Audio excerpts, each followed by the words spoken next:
First, I'd like to offer up my gratitude to Jerry Oliva, Judy Fleischman, and Mary Duryea for teaching the class on the Sandokai during this aspects period.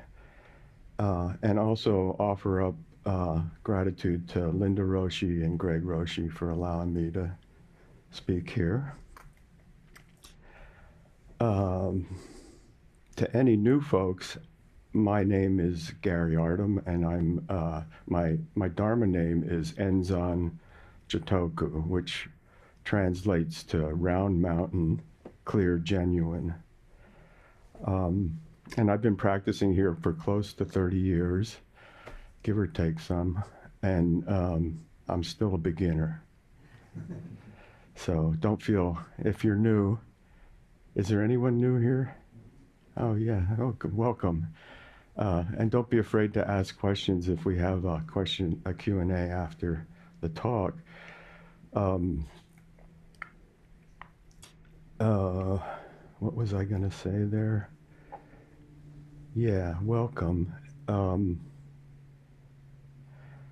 Another thing about BZC, or Berkeley Zen Center, that I really liked, or like, is that 5 years ago, I was diagnosed with cancer in the back of my throat. And when I came back after treatment, I felt I was not seen as a cancer patient, which I feel really grateful for that. Like I just picked up where I had left off. Although I wasn't the same person, it's a great attribute to do something like that, not to see a person as their illness. I'm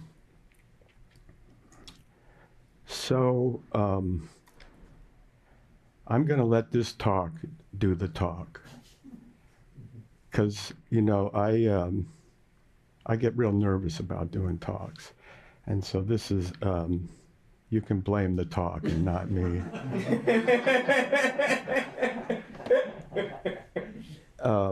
The one thing that helped me in doing the talk is Branching Streams Flow On in the Dark, Suzuki Roshi's commentary on the talk. And the cool thing about this is it's not just, there's more than just talking about the Sandokai in it. There's a lot of Dharma in it. And I almost view it as a companion to the Zen Mind, Beginner's Mind. Really, very good book. There's a pitch. And I also want to say, the students of Aspects, forgive me, because I'm going to repeat a lot of stuff that you've heard a lot. The other day, I was sitting over there in the corner where Bodhidharma is, or where James is sitting. And as I was sitting, I kept hearing this buzzing, and I thought, oh no, there must be another device in the Zendo. And then I noticed that as I stopped breathing, the buzzing stopped. So it ended up, it was something, it was in my nose that the buzzing was coming from. And I just thought it was a nice antidote to how often we find our problems aren't out there, they're in here, or maybe in your nose.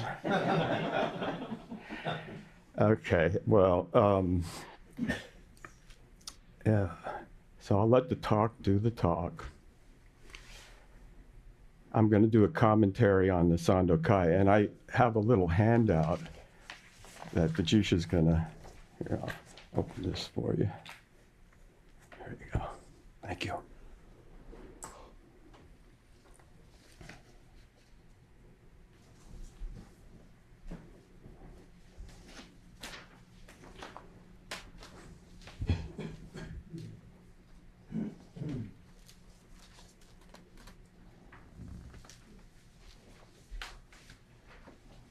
While we pass that out, I'd like to say that the title of the chant, Sandokai, san means many, and do means one, or san being the relative, and do being emptiness or oneness. And kai means the merging of the two, or the friendship of the two. I've heard it expressed that way. And also, like warm hand to warm hand is another expression of kai. So san, do, kai.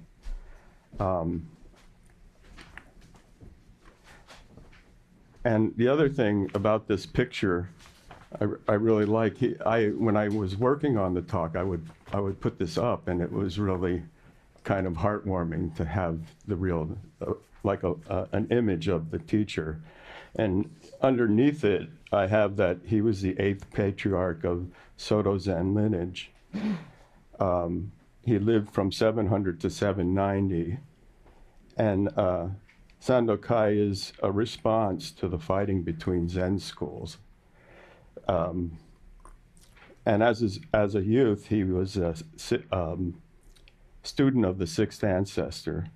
And the 6th ancestor said to him, if you practice with me, you will start looking ugly like me. And Sekoto just smiled. I don't know where I found that quote. I was looking in the book to see if it was in Sakuki Roshi's book, but I found that somewhere. And then after Hunen died, the 6th ancestor died while he was just, Sekoto was with him, or was being taught by him when he was just a child. And then he died, and then Sekoto went off and sat by himself for 15 years until he took up another teacher. So I don't want to jump ahead, but I thought of something there. Anyway, so that's just some historical information. And then on the other side is the chant itself. So, that's kind of like a little present. Don't say I never gave you anything.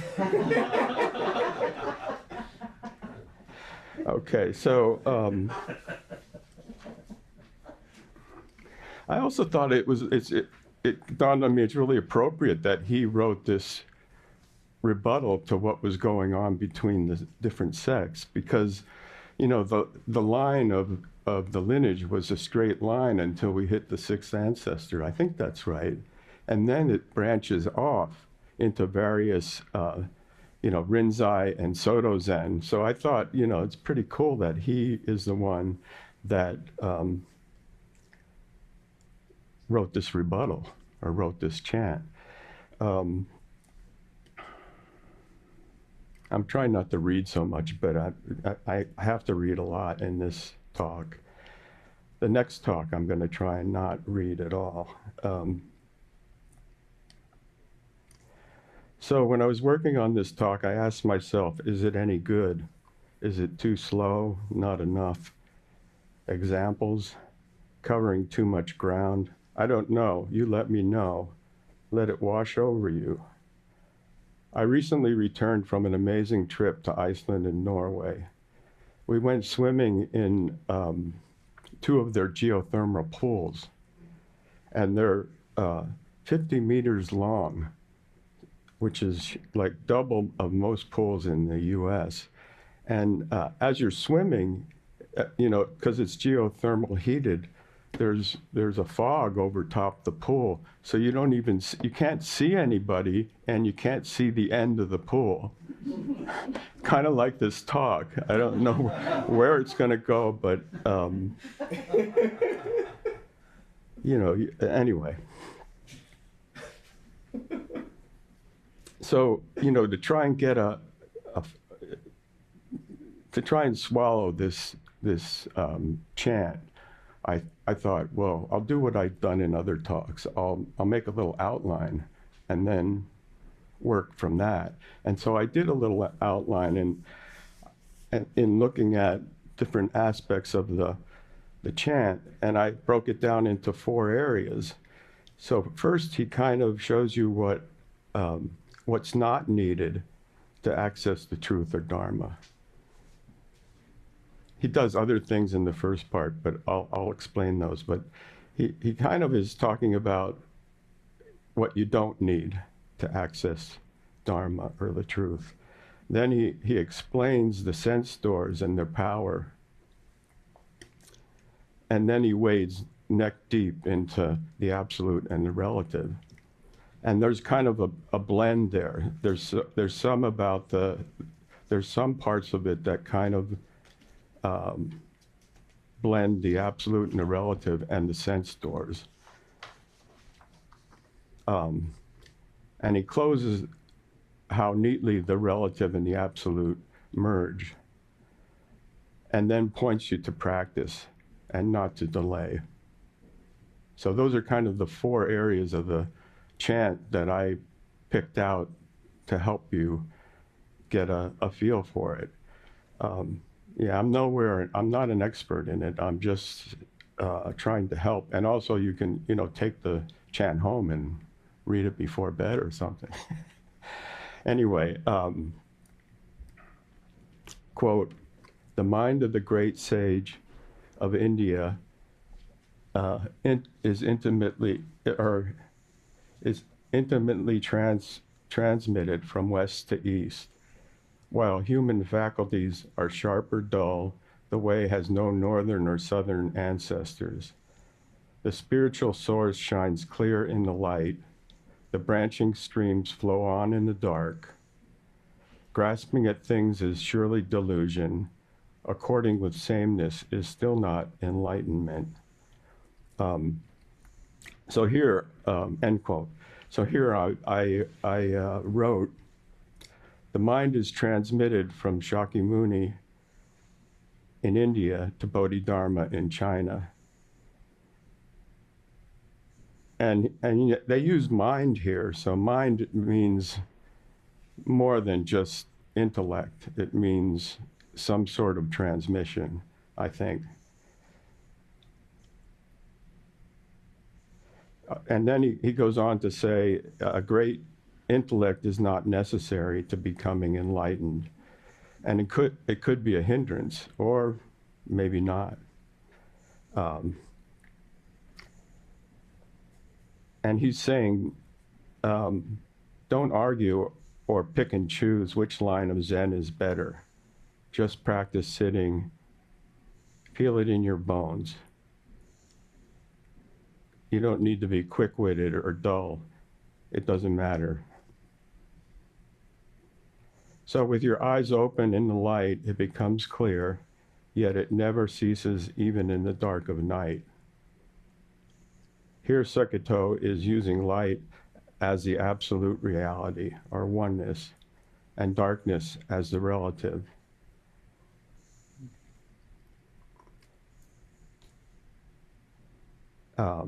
Finally, he says, clinging to relative and the absolute is still not it. Is it both or neither? I ask. That's a question for you. I think of the image the Zen image that often is used where a student is walking with a board on his shoulder that's above his head, as wide as his head, and so he's only seeing one side of it. He's saying not to do that, to open to both sides. So, quote, "All the objects of the senses interact, yet do not. Interacting brings involvement, otherwise each keeps its place."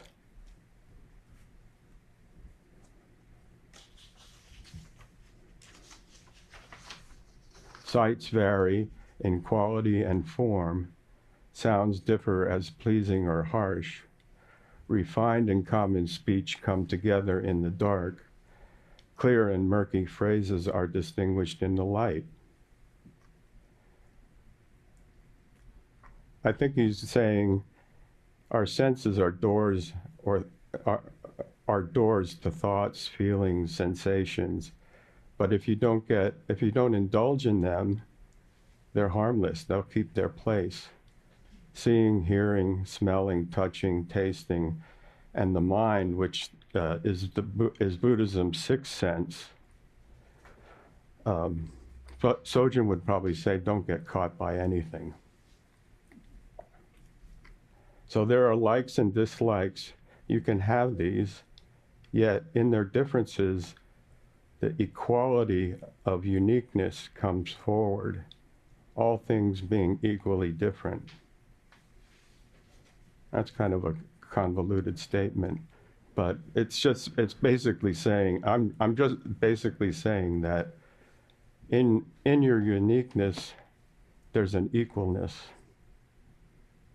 I think he's getting at. So I say here, I'd like to say a little bit about the absolute, or darkness, and the relative light. He switches sometimes in the chant, using light as the absolute and darkness as the relative. But it's typical in Japanese culture. I think darkness is generally the absolute. Anyway,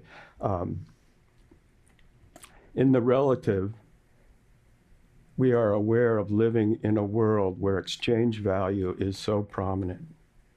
This is worth so much, and that is worth so little. Seems all the fighting, wars are about or follow this repeated pattern of us versus them, good versus bad, right versus wrong. The relative divides things up into this and that, not unlike what I'm doing in this talk. The absolute is trickier to write about. I can try, but I always fall short. Big mind is often used name for it, as well as emptiness. Not in the usual definition of emptiness, but meaning absolute fullness of everything. I'm floundering because it's inexpressible, maybe like infinity. How do you explain something with no end? But all come together in the absolute, no dividing. You could look at Iceland as a metaphor of the absolute convergence of tectonic plates moving at creating heated thermal pools, wide open barren land, volcanoes, massive movements that doesn't end, and instability within the background of beauty and oneness. So in the dark, all merge into oneness or emptiness. In the light, we see the differences. Here he expressed the dark as absolute and the light. I'm kind of repeating myself there. So the next part, quote, the four elements return to their nature just as a child turns to its mother. Fire heats, wind moves, water wets, earth is solid, eye and sight, ear and sound, nose and smells, tongue and taste. Thus, with each and everything, depending on these roots, the leaves spread forth. Trunk and branches share the essence. Revered and common, each keeps its speech. So it's not something esoteric. It's something as natural as a baby turning to her mother. The four elements, fire, water, earth, and wind, return to their nature just as a child turns to its mother. Here we're seeing mother as emptiness, the mother of all elements and spirits. Four elements are both dependent and independent and interdependent. We went to the beaches along the coast of Norway. We were there to see if there were any surfers. One of my deluded ideas is to teach this body how to surf. Bernd Erik insisted we do a drive and stop at various points. there were no surfers. The wind was clocking at 35 miles an hour. I've never been in a wind of that speed, but I didn't fight it. As Mary says, don't push the river when kayaking. So the relative and the absolute are equal and contain each other. Each has its merit. I also think that bowing is kind of like a good expression of this teaching is, the forms are there, the gasho, and you bow a certain way and you hit the mat. And then when you come down, you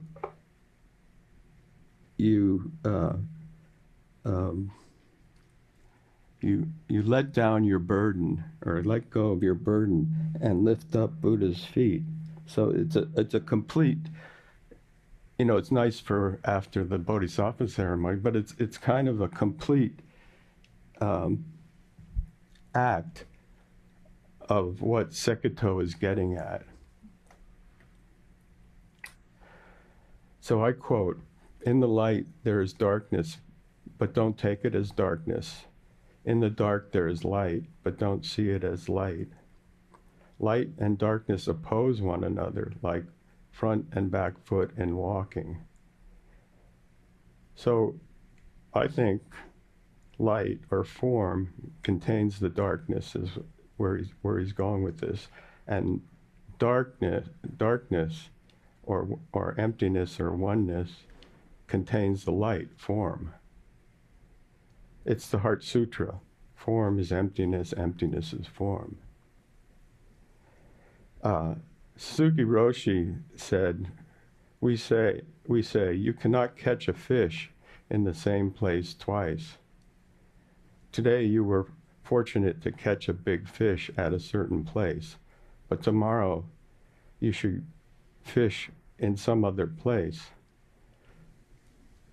So I think he's saying you can't package it. You just have to flow with it, let it happen. Both the relative and the absolute are what you seek, and each contain the other. That's something I'm saying.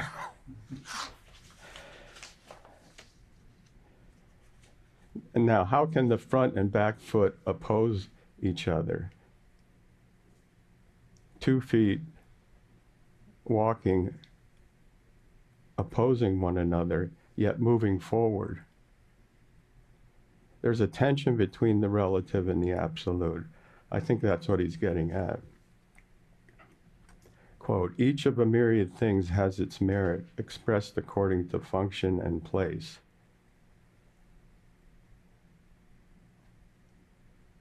In the absolute differences, uniqueness comes out, and we find absolute equality.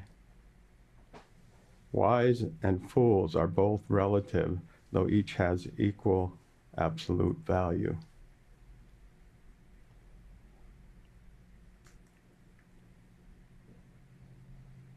Kashyapa holding up a flower is a way that each of the myriad things has its merit expressed according to function and place.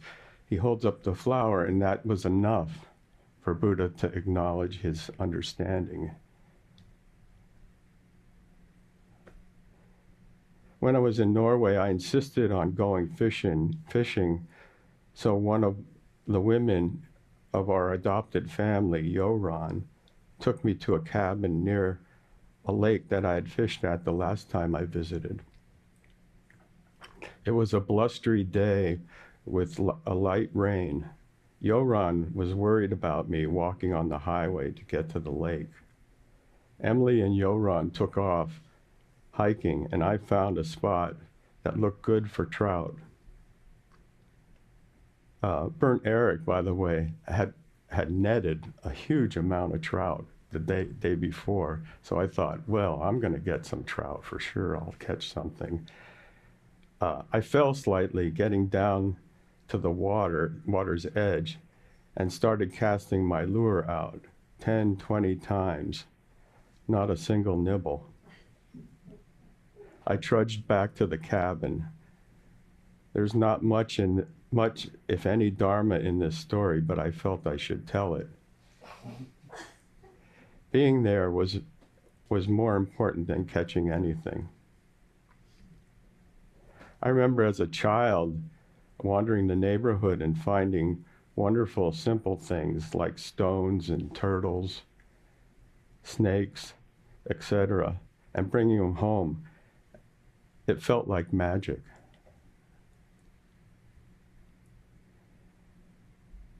So I quote, "Phenomena exist, box and lid fit, principles responds, arrow points meet."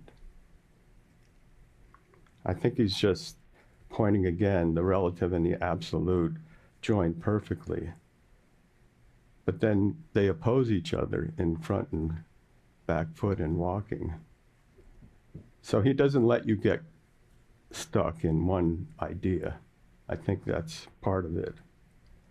Quote, "Hearing the words, understand the meaning, don't set up standards of your own. If you don't understand the way right before you, how will you know the path as you walk? Progress is not a matter of far or near, but if you are confused, mountains and rivers block your way. There's no trickery," he's saying. "Follow the well-defined path. Look where you are. It's right there under your feet. Don't stick to the words." You know, in the class, we kind of got stuck on this, don't set up standards of your own. And I felt that it was, don't drop your ego and just follow. And you know, the Dogen's fascicle, Zuimoki, he said, he quotes an ancestor saying, "Empty inside, go along outside." Can't be more simpler. And it says, and he writes or says, this means being without egocentricity, egocentric mind inside, getting along with others outside. Now, I remember as a sesshin director, standing in the courtyard and various people coming to me saying, "I can't do this, I want to do that, I can't do this, I can't do that." And I remember getting so upset. It's like, if one more person comes, I'm going to bop them on the head. And then I just freaked out and said, I'm going to do whatever they ask me to do.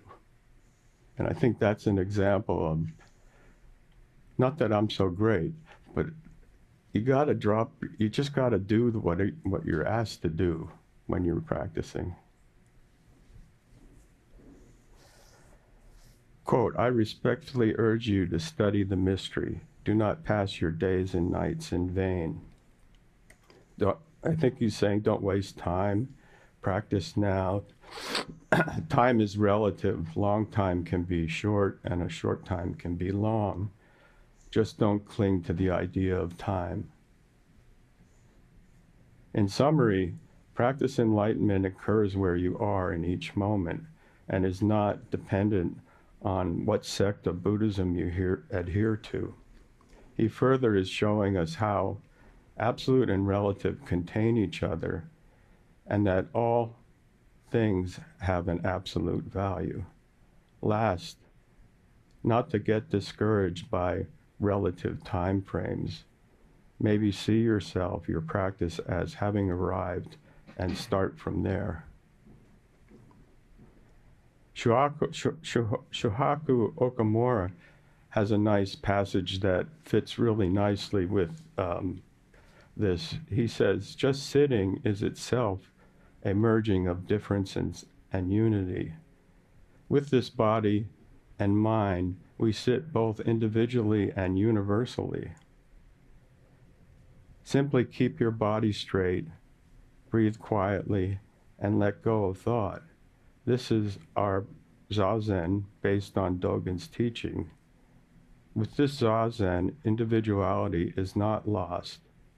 My sitting is mine alone, and yet this sitting, we let go of thought, which means to let go of our egocentricity. Practice is my personal practice, which manifests the universal reality of life. In Zazen, we completely express difference and unity, individuality and universality. So now I asked myself, is this talk any good or not? I'm leaning on the relative, but absolutely it's a talk, not good or not bad. My rumination on the talk is just an example of being caught in the relative loop. Now that it's kind of over, I can stop and bask in the absolute, but not stay there. How do we go forward from this chant? I always fall back on what Sojin said to me in Dokusan. When asked, what is the most important teaching in Buddhism? He said, impermanence, no abiding self, and non-clinging. Seketo would maybe add, follow the path underneath your feet, and there is no one path. So I think that's all I have. Yep. Thank you.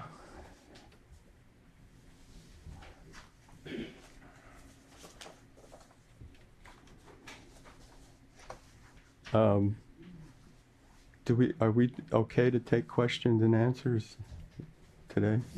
Yes. Questions and our discussion?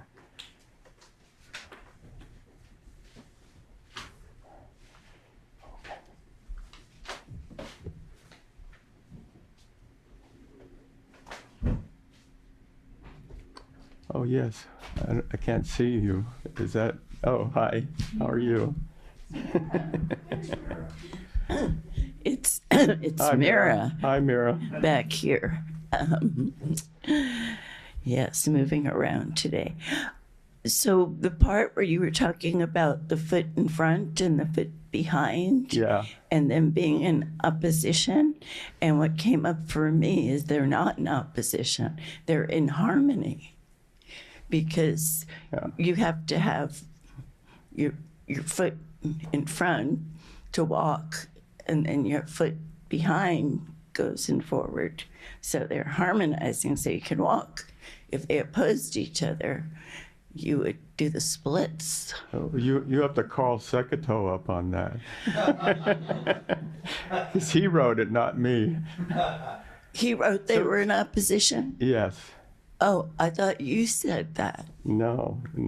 I think they're working in unison when you move. They might be different when you're not moving, but when you're moving. Yeah, that's what I'm trying to say. When you're moving, Yes. that's how you walk. What's the line again? Can you find the line again about the opposition? Let me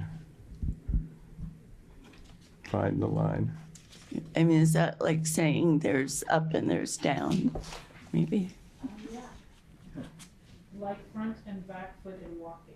There you go. Light and darkness oppose one another like front and back foot in walking. That's a good question. Well, I don't think they do oppose each other then. Yeah, because light and darkness are one. So I struggled with it too. I did. think it is a difficult thing, and anybody could share. Go ahead, Sue. Oh, yeah, thank you.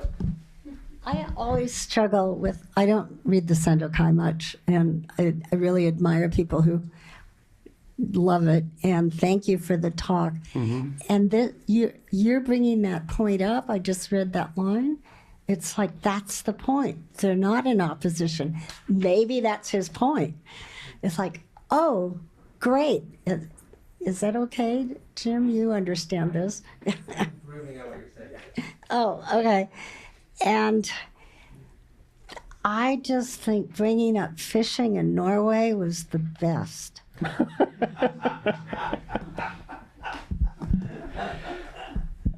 Hold on, Blake.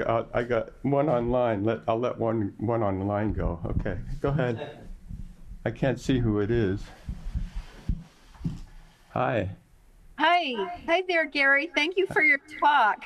Sure. What's your name? I don't. Could you say your It's name? Denise. What? It's Denise. Oh, I used Denise. to, Yeah, you look a little different. I look like I've combed my hair. Hi. Thank you for your talk. I'd like to just. Is someone else talking?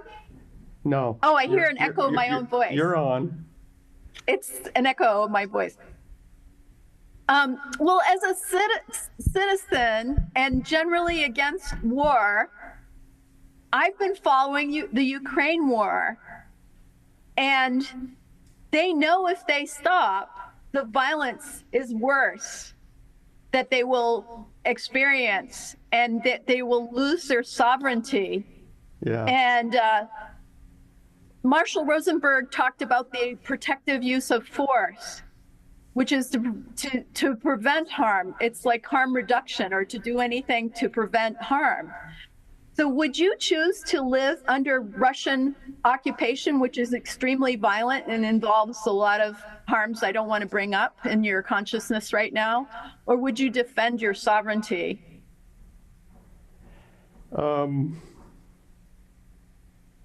What would I do in that case?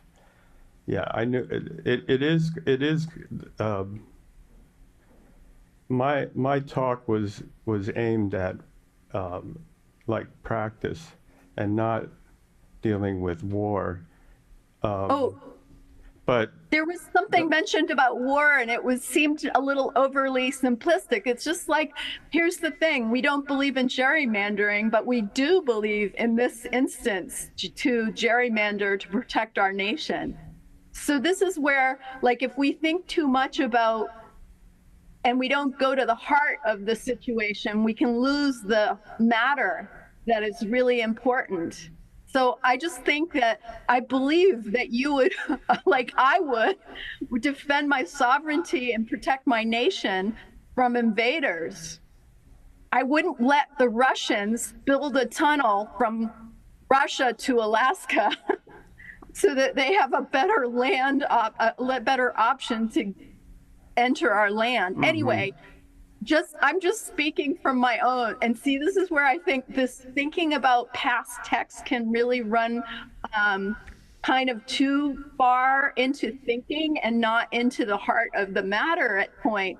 Like, you can be, oh, is it the left foot or the right foot that's opposing? And it's what is important in this moment? How are you living in this moment in terms of, basically, I'm bringing up a most important thing that's going on in the world practically. I mean, there's many important things, excuse me, let me correct that. But this is a really, this decision about, will we protect our sovereignty, whether it's through gerrymandering or through fighting in some way. well, I think you have a good argument, but I think what I said isn't really wrong, or doesn't not work, I should say, not right or wrong, but not work in that, I think it works on. They're fighting because of relative things. And the talk is mostly about practice, and maybe I shouldn't have used war in that expression that I tried to get across. And thanks for pointing that out. Well, and I think there are examples of wars we shouldn't have gotten involved in.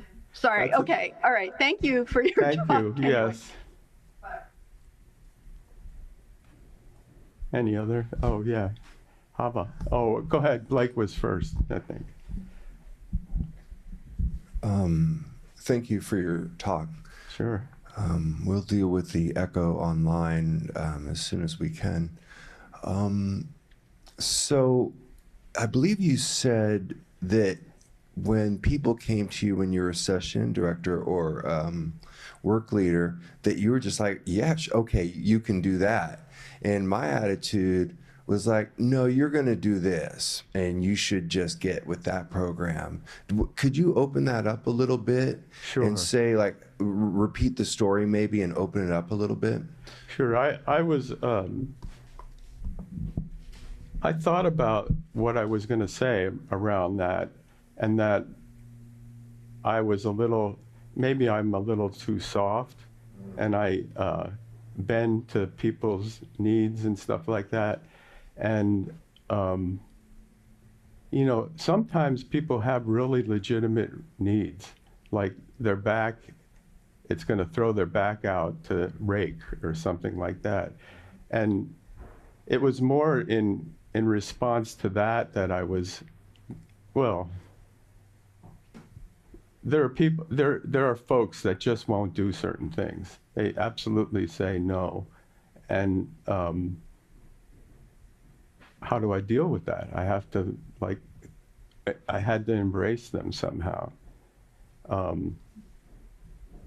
guy came in once, and we were in the middle of a session like this, and he wanted to come in the Zendo, and the person standing outside said, "You can't go in, this is a private," and he started ranting and raving, and I heard all this, and I went out, and I just said to him, I'm sorry that we can't let you in right now." or maybe, it wasn't exactly like I'm saying, but there are times when people come and they're just, he was saying, "You're a racist group," and he was yelling all kinds of things. So he went way off on us not allowing him to come in. And I just had to apologize to him, and that was enough. He stopped ranting and raving, and he took off and left, and that was it. Now, whether we should have let him in or not is another question, but, you know, sometimes there's no choice. You have to, like, say,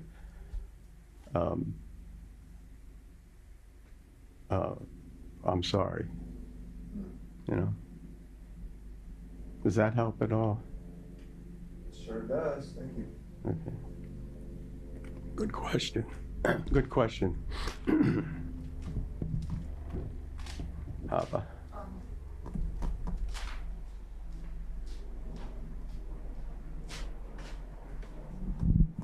Hi. Hi. Thanks for your talk. Sure. And it's so nice to dive into the Sandokai. I kind of wanted to respond to Denise a little bit. To the what? To Denise online. Oh, okay. Because I don't think there's anything the Sandokai doesn't apply to, and I think that the whole point, if there's one, is it's about the way, and it's about principle, and not to set up standards of your own. Phenomena exist. Principle responds. It reminds me of something else I read about mind, that when conditions arise, mind responds, and when conditions cease, it stops. So I think, in fact, the point is, if you want to try to relate it to a dire situation where you have to decide whether or not to defend your sovereignty, is exactly not to cling to some sort of rule about, well, I will be pacifist no matter what. Yeah, that's a I good absolutely point. cannot, because of this rule. It's not about the rule. It's just about responding to phenomena that arises, because it's always going to be complicated and different. And so this is to free you, or free not you, from thinking of standards and laws and what you have to do because of something somebody said, and instead recognizing what is the path right before you right now. Thank you. You want to finish the lecture here? No, you know, I want to say something about Denise, is that I remember Denise from way back, and she always found cracks in our truth, or our Dharma. And I appreciate her, that she's come forward and asked things. Anyway. Okay. I have another question online from Kabir. somehow it's not on, what do you call it? Oh, there it is. Never mind. Okay, go ahead. Hi, Gary. Oh, hi. Hi, everybody. I definitely miss coming to the Zendo and Kabir, can you say your name? yeah. Oh, Kabir. What Kabir? The poet Kabir. We spent the summer, September in Tassajara studying this amazing poem, and at first I was very resistant. But the more I read it, it's really pointing to turning your life inward. And I had a moment the moment where I realized that the most important relationship in my life is the relationship between the self and my ego, or we got to call it manas. And that part of, or extension of my mind, which we call the ego, it has developed since maybe age 5. So the last 50 years, this state of mind that I call the ego exists within my psyche. Yes, there's one mind, all that good stuff, but this part of us that we deal with every day, how is that relationship developed? How's it going? Because a lot of times, we want to smash our ego and we want to put it in a corner. We're ashamed of it. We don't want to have anything to do with it. But in reality, that is the Batman and Robin. That is your Robin. That is your lover. It's there. And we have to live with it inside our mind, inside our life. So that was one. Going back to your reference regarding war to this poem, I came from a war-torn country, as you know, Afghanistan. And a lot of times wars happen in Afghanistan, and right in front of me was because the outside country tried to set up standards of their own, trying to come inside and change things around and change Afghanistan and do this and that. Well, of course, the people stood up, and 45 years later, we're still at war. So I think not setting up our own standards, for me, it means that just leave things as they are, show up as you are. And Suzuki Roshi always said, everything belongs to everybody, and all we need to do is to take care of it. We don't own anything. We just show up, do the best we can, and that's it. So that is my lecture, Gary. Thank you. Thank you. Oh, go ahead. Dan Jackson over there. Thinking about what Denise said and looking at this, and when I look in this poem, someone could maybe find a counterexample. I don't see that he's urging us to make good choices. He's urging us to sort of see the way things are. And I think most of the people who are involved in the war in Ukraine don't have a whole lot of choice about their particular situation and what they're doing. Many of the people fighting on the Ukrainian side have been drafted. They don't have a choice. Mm-hmm. The same, many of the people on the Russian side don't have a choice. They've been sent there. So, in life, you often don't get a choice. It's more about responding appropriately to what is happening. That may be your choice, but it's a lot of this it's more about seeing it for what it is and responding to it and going with it. But I don't think that we may have as much choice as she was implying. Mm-hmm. Yeah, well, I think I think you're right. It doesn't specifically say that, but I think the branching streams is kind of a metaphor for what's presented to it, what's in our face, basically what shows up. And you're right, like sometimes there's no choice around the stream. You gotta wade through it, or you gotta swim with it, whatever, something like that. But he does say it's recognize the path that's right before you. Yeah. Thank you, Dan. What? Did you want? Last question? Okay, I think we have to close. Is there one more? We could squeeze one more in if we. Thanks. Go ahead. Yeah, hi, Marley. Hi, Marley here. Just wanted to ask you, since we've spent so much time talking about it, in your own words, could you talk about what relative and absolute are? In my own words.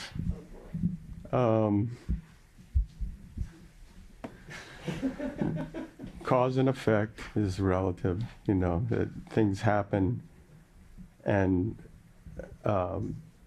you have to make choices. It's the the day-to-day world is the relative, and the absolute is something.